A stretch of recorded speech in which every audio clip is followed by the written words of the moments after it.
I caught my husband and his secretary kissing in our bedroom. He smiled and said, "It's not what it looks like." By the end of the night his smile was long gone. I never thought I'd find myself here, standing in the doorway of my own bedroom watching the man I married, the man I trusted, kiss another woman. My heart raced, my blood ran cold. I'd never expected it to end like this. Kevin was sprawled on the bed, lips pressed against his secretary's. Her name was Jenna, and from the looks of it they'd been at it for some time. They didn't hear me walk in. I stood frozen, gripping the doorframe, my mind spinning. How had this happened? Or had I gone wrong? Before we dive into Kimberly's journey of empowerment, I just want to take a moment to thank all of you for being part of this incredible community. If you're finding these stories of strength, resilience, and revenge engaging, don't forget to hit that subscribe button. It's completely free and helps us continue to grow this amazing community. Now, let's jump into the story and see what Kimberly decided to do when her world was turned upside down. Kevin pulled away from Jenna, turning to face me with that familiar smile. The smile he always used when he thought everything could be fixed with charm. But today that smile felt like a slap in the face. "It's not what it looks like," he said with that same lazy grin. His voice was casual, too casual, as though I was the one making this a bigger issue than it needed to be. My fists clenched and I had to fight the urge to scream, to throw something. I could feel the tears building up, but I didn't let them fall. "Not yet. I don't think I need an explanation, Kevin," I said, my voice trembling, but I kept my composure. I turned away from the doorway, closing it softly behind me. No drama, no confrontation. I wanted to think. I needed a plan. Over the next few hours I tried to process everything. I could hear Kevin's muffled voice calling out to me from the other side of the house. He was apologizing. Or maybe trying to explain himself. But I couldn't bring myself to listen. I didn't want his words anymore. They were hollow, empty promises I'd heard too many times before. I sat at the kitchen table staring out the window, the weight of betrayal sinking in like a stone. How long had this been going on? Were there others? Was this just the one affair? Did I even want to know the answer? It didn't matter. Kevin had made his choice. And now it was time for me to make mine.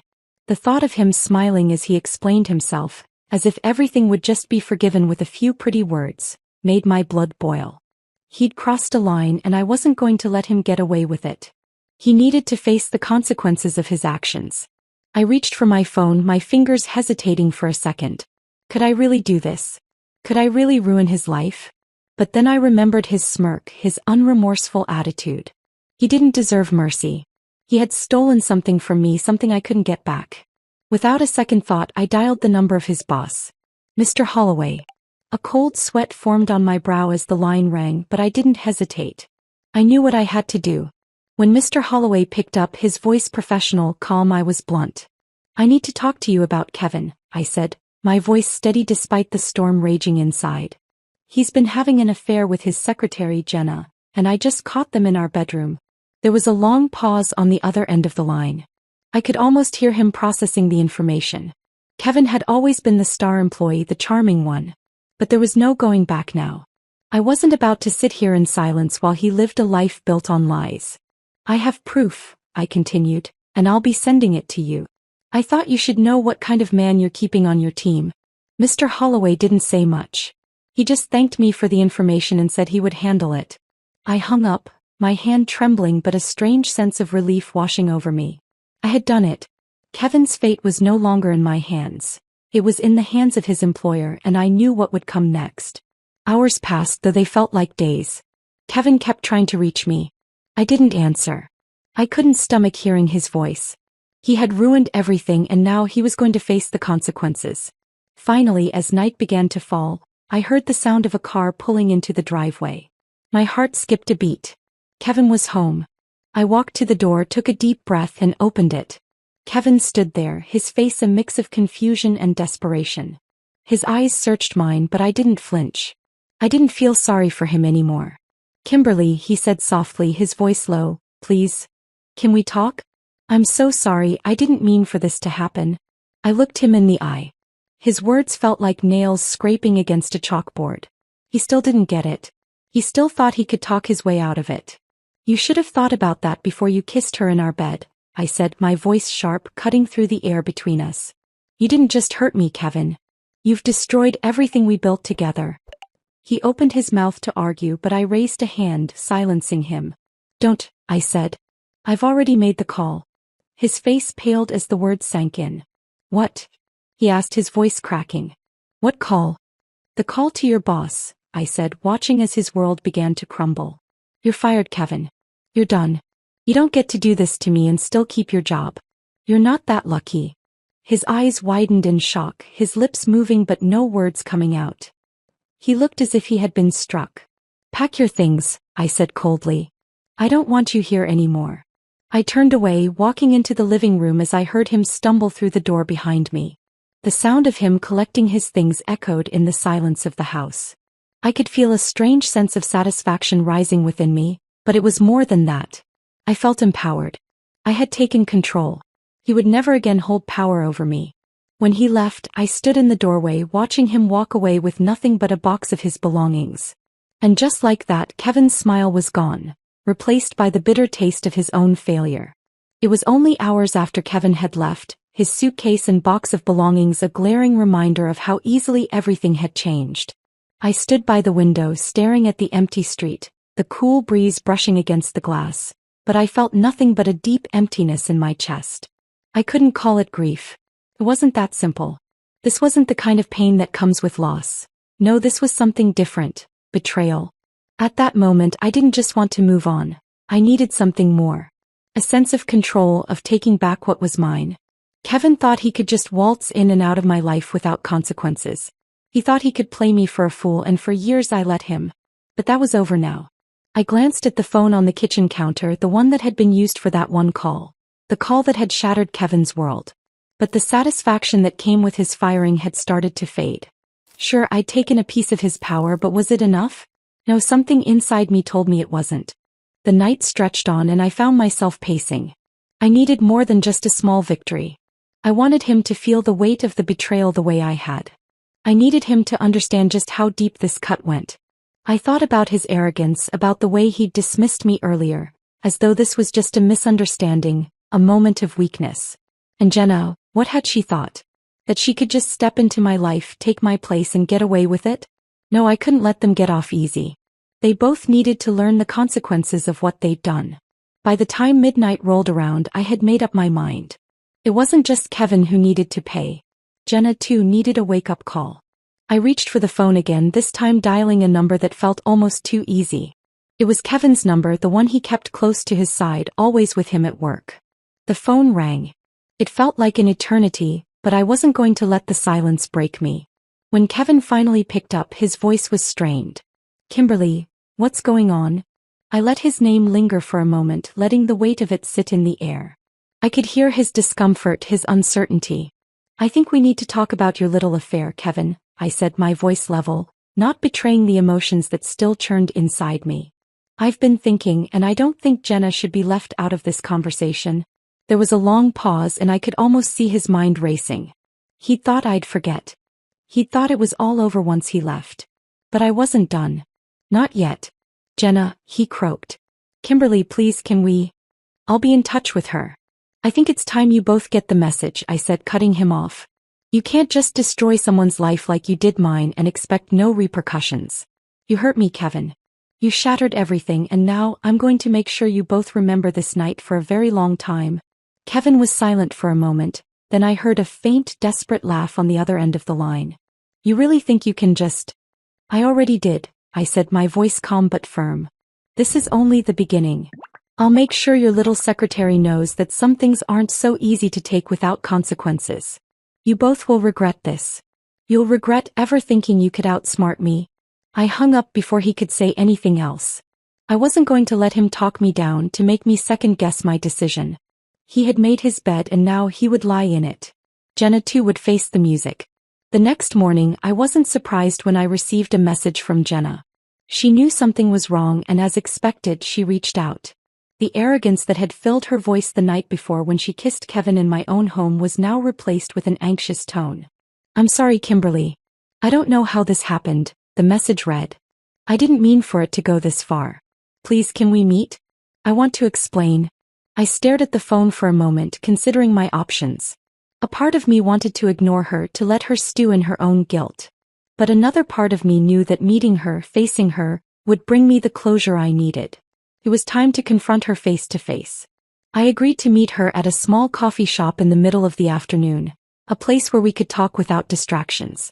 When I arrived, Jenna was already there, her eyes red-rimmed, her face drawn in an expression of guilt and regret. The moment she saw me, she stood up, but I could see the unease in her posture. "Kimberly, she started, but I cut her off. "Save it," I said coldly, walking toward her and taking a seat across from her. I didn't want to hear excuses or apologies.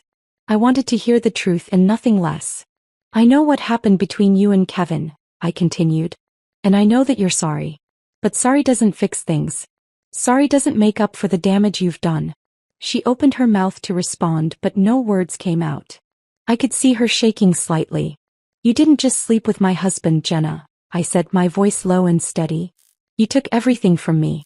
And now, I'm going to make sure you understand exactly what that means." Her eyes widened in horror, but I didn't stop there. "I already spoke to your boss," I said, a smirk tugging at the corner of my mouth. "Your little affair didn't stay a secret for long." Jenna's face drained of color. I could feel her panic in the air between us. This was it. This was the reckoning. "Maybe you'll think twice before you step into someone else's life again," I added, my voice ice cold. I stood up to leave, feeling a sense of triumph wash over me. For the first time in what felt like forever, I had the control. Kevin and Jenna's world was crumbling, and there was nothing they could do to stop it. As I walked away from the table, I realized something. This wasn't about revenge anymore. This was about reclaiming my power, about remembering who I was and who I could be without them. And that, in the end, was the sweetest victory of all. The following day, the phone call from Kevin's boss came earlier than I expected. His voice was clipped, controlled, as though he had prepared himself for the conversation. I could almost hear the tension in his words. "Kimberly, I received a report. Kevin has been involved in a serious situation at the office, and I'm trying to get to the bottom of it." I took a deep breath, holding back the satisfaction threatening to bubble up. I knew this was coming, but hearing his tone made it feel real. I wasn't just taking away Kevin's job. I was taking away his sense of security, his pride, everything he had worked so hard for. "I don't think there's any need to get to the bottom of it," I said calmly. "Kevin's been keeping a few secrets from you, and I'm afraid you've been kept in the dark about his personal life. The one involving his secretary." Silence. Then a sharp intake of breath. "Kimberly, you're talking about Jenna, aren't you?" His voice cracked. There was no doubt left now. He knew exactly what I meant. The pieces had fallen into place, and all I had to do was give him the final push. "I'm afraid so," I said, feeling the power of the moment settle over me. "I don't think you're going to want your employees in a relationship like that. Not when it involves breaking trusts and disrupting families." I could hear him shifting in his chair, the unease mounting in his voice. "You can't possibly be serious. Kevin is a good worker. He's reliable. But, if what you're saying is true—" "It is," I interjected, cutting him off. "But you don't have to worry. I'm handling it. I've already spoken to HR. I'm just letting you know so you don't get blindsided when things inevitably escalate. Kevin won't be working for you much longer, though." I made sure of that. There was a brief silence on the other end, then the sound of a desk chair squeaking as if Kevin's boss was adjusting himself. I'll handle this from here, Kimberly," he said, his voice laced with hesitation. "I don't want to make any rash decisions, but it's clear there's more to this than I realized." "I'm sure you'll do what's right," I said, my tone polite but firm. There was no going back for Kevin now, and I had made sure his boss knew what kind of man he had been working with. When I hung up the phone, I felt strangely empty. Sure, I'd secured the ultimate revenge, but now what? Was I going to continue living this way, constantly calculating the next move in some twisted game of retribution? It wasn't like I didn't feel satisfaction. I did. But it was tinged with a sense of hollowness. What Kevin had done was unforgivable, but would destroying his career really fix everything? Was that the redemption I was seeking? I pushed those thoughts aside, trying to focus on the next steps. Kevin wasn't the only one who needed to feel the weight of this betrayal. Jenna had a part to play in all of this too. She wasn't going to get off scot-free, no matter how guilty she appeared when I confronted her. No, I had a few plans in mind for her as well. The following afternoon, I sat down with a glass of wine in hand, my phone gripped tightly in my fingers. The day had been strange, like waiting for something big to happen, a shift in the air that made the whole world feel like it was holding its breath. I needed to find closure, a way to put an end to this chapter. The revenge wasn't enough. There needed to be a finality to it. That's when I made the decision. I was going to confront Jenna again. This time, there would be no room for apologies, no chance for her to pretend that she wasn't responsible. I would lay everything out on the table and let her see just how far I was willing to go to ensure she felt the consequences of her actions. I dialed her number, watching as the screen lit up with her name. She picked up after the third ring, her voice shaky from the very beginning. "Kimberly," she asked cautiously as though she already knew why I was calling. "Don't pretend you don't know why I'm calling," I said coldly. "I think you've been keeping your own secrets, haven't you? You and Kevin, that little affair of yours. You've ruined my life, Jenna, and now it's time for you to face the music." There was a brief silence before Jenna spoke again, her voice barely audible. I didn't mean for this to happen. I never meant to hurt you, Kimberly. I'm sorry," she stammered, the regret dripping from every word. "Sorry," I echoed, the word tasting bitter in my mouth. "Sorry doesn't fix anything, Jenna. You and Kevin thought you could get away with this. Laugh behind my back, take everything I built with him. Well, you were wrong. You'll regret this for a long time." Her breathing quickened and I could sense her desperation through the phone. I could almost picture her wringing her hands, sitting there, trying to come up with something that would undo everything she'd done. "I can fix this," she said, her voice cracking. "Please, Kimberly. Believe him. I'll do whatever it takes." I shook my head even though she couldn't see me. "It's too late for that. There's nothing you can do to undo what's already been done. But I want you to know something. This is far from over. You're going to feel the consequences of this. Just like Kevin." I hung up without another word, the finality of it all sinking in. It wasn't enough to take away Kevin's job. It wasn't enough to watch him squirm. No, what I needed, what I craved, was the satisfaction of seeing them both fall. The feeling of knowing that their world was falling apart because of their actions. That was the true revenge. As I closed my eyes and took a long sip of my wine, I realized something. Revenge wasn't about the satisfaction in the moment. It was about the long burn, the sense of control that I had now, and the certainty that they would never be the same again. And that, in the end, was what mattered most. By the time Kevin walked in the door that evening, I was already waiting for him. He didn't notice me sitting on the couch at first, lost in his own world, probably thinking about how he would talk his way out of whatever mess he had created. But when I spoke, his face drained of color. The bravado he had carried earlier in the day, that smile he had worn so proudly when he stood in front of me with Jenna in our bed, was gone. "Kimberly, we need to talk," he said, his voice shaking. "Talk?" I repeated, my voice calm but laced with coldness. "I think it's a little too late for that, don't you? You've already said everything that needs to be said, haven't you? I walked into my own bedroom to find you and your secretary, kissing in my bed. And all you can do is smile and tell me that it's not what it looks like. What a joke, Kevin." His eyes flickered, guilt sweeping over his features, but it was too late for apologies. There was no way to take back the damage he'd done. It wasn't just about what happened in our bedroom anymore. It was everything. The lies. The secrecy. The betrayal. Everything I had believed in for the last several years was shattered. I didn't mean for it to happen like this," Kevin stammered, reaching out to me, his hands trembling. I pulled back, keeping my distance. "Save it. I've heard enough of your excuses over the years to know that when you say I didn't mean it, you really mean I got caught." Kevin's face darkened. He clenched his jaw, frustration building. "Kimberly, this isn't who I am. This isn't who we are. We've been through so much together.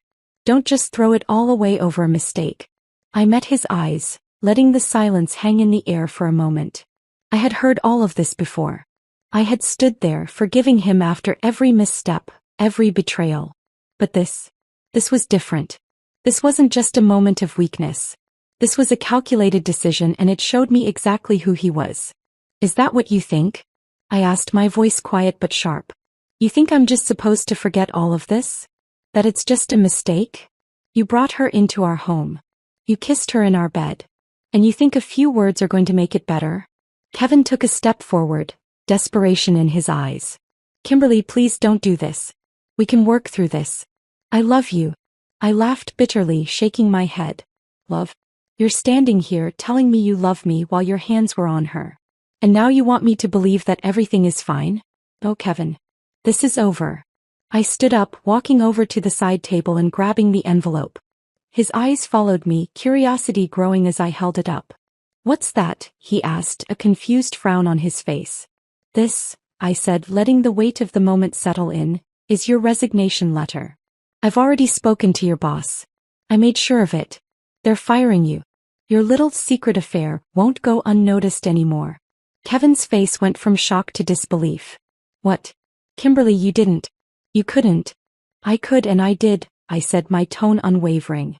You've done enough damage to our lives and now you're going to learn that actions have consequences. I won't just stand here and let you ruin everything I've worked for. His eyes widened and for the first time I saw fear. You can't be serious. You wouldn't do that to me. You can't just destroy everything we've built. I stared at him for a long moment, allowing his words to hang in the air. The guilt that had once weighed on my chest now seemed insignificant compared to the anger that had been simmering inside me since the moment I found out. Kevin had crossed a line that I couldn't, no I wouldn't, tolerate. You did this, Kevin. You destroyed everything, I said, my voice low but resolute. Now it's time to face the consequences. With that, I handed him the envelope. He reached for it, his hand trembling, but I stopped him. Not yet, I said, my voice cold. First, you need to take a good look at what you've done. This isn't just about a job. This is about everything you've taken from me. The trust, the respect, the future I thought we had. I want you to remember that. When you walk out that door tonight, know that it's over. For good. Kevin's face twisted with a mix of emotions. Rage, regret, and confusion. But there was nothing left to say. He had dug his own grave. And as I watched him crumble, I couldn't help but feel a small sense of vindication. This was the moment I had been waiting for, the moment when the truth finally came to light and he had nowhere to hide. But it wasn't over yet. There was still Jenna to deal with. As Kevin left, the weight of what had just happened hit me all at once. The feeling of satisfaction wasn't as overwhelming as I had imagined, but it was still there. It was something I had to do. Something that I had to make him feel. But I wasn't done yet. I still had one final piece to play. And when I was finished, there would be no room for any more lies, no more false promises. There would only be the cold, hard truth. Kevin had made the biggest mistake of his life. But I wasn't finished yet. I was far from done. And this was only the beginning. After the sting of Kevin's betrayal and the bitter fire of revenge that had already taken hold of Kimberly, the next chapter of their story unfolded. A chapter where the consequences of their actions would be realized. Kimberly's resolve had been hardening with each passing hour. She had already taken swift and decisive actions to dismantle Kevin's life piece by piece. His job, gone. His sense of security shattered. But Kimberly knew there was more to be done. This wasn't just about inflicting pain for the sake of it. She wanted him to experience the emotional upheaval, to truly comprehend the gravity of what he'd done, and she had one final powerful card to play. I watched him with a calmness that unnerved even me. Kevin had come back to the apartment, his usual confident swagger now gone. His shoulders slumped as he stood in the hallway, holding the box I had handed him earlier that evening. The reality of the situation was settling in, and he knew there was nothing he could say that would fix what had been done. You can't just do this, Kevin muttered, his voice tinged with frustration. He was fumbling with the buttons on his coat, avoiding eye contact, almost as if trying to wish the situation away. This is insane. You've ruined everything. I didn't respond immediately. I simply studied him. This man who had once been my partner, my confidant, and now stood before me as nothing more than a shattered version of what he'd once been. His arrogance had disappeared, replaced by desperation. You know, Kevin, I said slowly, you had everything handed to you on a silver platter. A good job, a beautiful wife, a comfortable life. But you threw it all away for a few moments of weakness. Now I'm making sure you understand exactly what it feels like to lose everything. My voice trembled, but I quickly regained control, forcing the bitterness and hurt to fuel my words. He stood in silence for a long moment, a look of disbelief still on his face. He couldn't grasp the reality of it all, the sudden destruction of his life. I don't know what you want me to say, Kevin said at last, his voice soft. I never meant for it to get this far. It was a mistake, Kim. Please, don't do this. I could see the pleading look in his eyes, but it only made me more resolute. His pleas weren't for forgiveness, they were for himself. I had seen enough of that self-centeredness to last a lifetime. You don't get to decide how this ends, Kevin, I replied, my words cutting through the silence. You lost that right the moment you decided to betray me. You think your apology will fix this? Well, your apology means nothing. Not after everything. He looked down, his fists clenched at his sides, his jaw set. I could tell he was fighting back the tears, trying to hold on to some shred of dignity, but it was clear that it was slipping through his fingers. And I was ready to watch him fall. You think this is the end? I asked, my voice quieter now. I made sure to reach out to your boss, not just to tell him about the affair but about everything else. The falsified reports. The lies you told just to cover your tracks. This isn't just about losing a job. It's about your reputation. And that's something that doesn't come back so easily. Kevin's face drained of color as the full weight of my words hit him. You contacted them? I nodded slowly, watching his panic build. The confident, powerful man I had once known was breaking down right before me, and I felt no sympathy. He had destroyed every ounce of trust we had, and now he was left with nothing. I don't need to explain everything to you, I continued, but what you don't realize is that this wasn't just about revenge. This was about teaching you a lesson you'll never forget. You'll never forget what it feels like to have everything ripped from you, because that's exactly what you did to me. You ruined me, Kevin. You shattered everything. His hands fell to his sides, his expression hollow. He had no fight left in him. For the first time in what felt like years, I saw him as I should have seen him all along. Weak, desperate, and broken. You think I'm the bad guy here? Kevin asked, his voice a mix of anger and disbelief. You're the one who's making me pay for something that wasn't even that big of a deal. It was a mistake, Kim. You've made it into something far worse than it ever was. I stepped closer to him, my expression hardening. A mistake? You call betraying your wife, a woman who trusted you, who stood by you, a mistake? Well, this was calculated. You planned this. And now you're going to deal with the consequences. His eyes softened for a second, but the facade of bravado quickly returned. What do you want from me? He asked, his voice almost pleading now. I want you to understand that actions have consequences, I said quietly. I want you to remember every moment of this. Because when you leave here tonight, when you walk out that door, everything you've ever known will be gone. And it will never come back. I watched him process my words, and for the first time, I saw a flicker of something resembling realization. It was as if the weight of what I had done had finally broken through the cloud of self-pity he had been living in. You're right, he said softly, almost to himself. I've lost everything. Good, I replied, my voice steady. And now, I want you to walk out of here and remember that this is what happens when you betray someone who loved you. When you lie and deceive, there's no going back. I didn't say another word as I turned and walked away, leaving him standing there, his life in pieces. The sound of the door closing behind me echoed through the apartment as I left him with the consequences of his actions. It was over. The satisfaction from seeing Kevin lose his job was fleeting. As I closed the door behind him that night, a strange silence enveloped me. My heart wasn't filled with triumph like I had expected. It wasn't filled with satisfaction, not really. It was just empty. The taste of revenge lingered on my tongue, bitter and strange, but there was no joy in it. It hadn't healed anything. It hadn't fixed the parts of me that had been broken by his lies, his betrayal. I sat down on the couch, staring at the empty space where his things used to be. I'd gone through everything before handing it to him. His clothes, his shoes, his wallet. Each item a painful reminder of the life I had once shared with him. It should have been cathartic, but instead, it felt like I was drowning in the aftermath of my own choices. The truth was, I wasn't sure what I had hoped to gain from this. I had taken everything from him, but in doing so, I had sacrificed my own peace. The anger that had driven me for so long now felt hollow, replaced by something darker and more unsettling. Regret. Could it be that I was just as lost as he was? I walked over to the window, peering out at the city below. People moved about their lives, happy, indifferent, carefree, and yet here I was stuck in the wreckage of my own making. Had it really been worth it? All of it? The sleepless nights, the phone calls to his boss, the harsh words I'd thrown at him. What had I truly gained, other than a hollow victory? I thought back to the moment when I had first caught them, Kevin and his secretary, wrapped in each other's arms, kissing in our bedroom.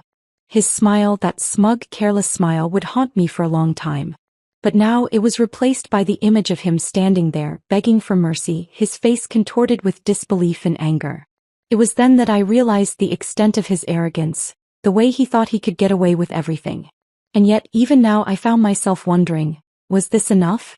Was seeing him lose his job, his reputation, his standing in the world, enough to make up for the betrayal? No, it wasn't. Because in the end, revenge wasn't a remedy. It didn't heal the wounds. It just added layers of bitterness, of resentment. My heart had been scarred in ways I didn't fully understand, and no amount of revenge could ever undo that. A knock at the door interrupted my thoughts. I stood frozen for a moment, wondering if it was Kevin coming back to beg for my forgiveness. But it wasn't. It was Sarah, my best friend, standing in the doorway with a worried look on her face. "Kimberly," she asked gently. "Can I come in?" I stepped aside, allowing her to enter. Sarah had always been my sounding board, the one person I could trust completely. I sat back down on the couch, running a hand through my hair, feeling the weight of everything crashing down on me. "What's going on?" Sarah asked, her eyes scanning my face. "You don't look like someone who just got revenge." I chuckled bitterly. "I guess it's not as satisfying as I thought it would be." She sat down beside me, her voice soft but firm. "I know you're hurt, Kim. I know what Kevin did to you. But this isn't you. You're not the type of person who seeks out revenge." "I used to think that," I replied, my voice shaking with emotion. "But when he did what he did, when I found out the truth, it changed me.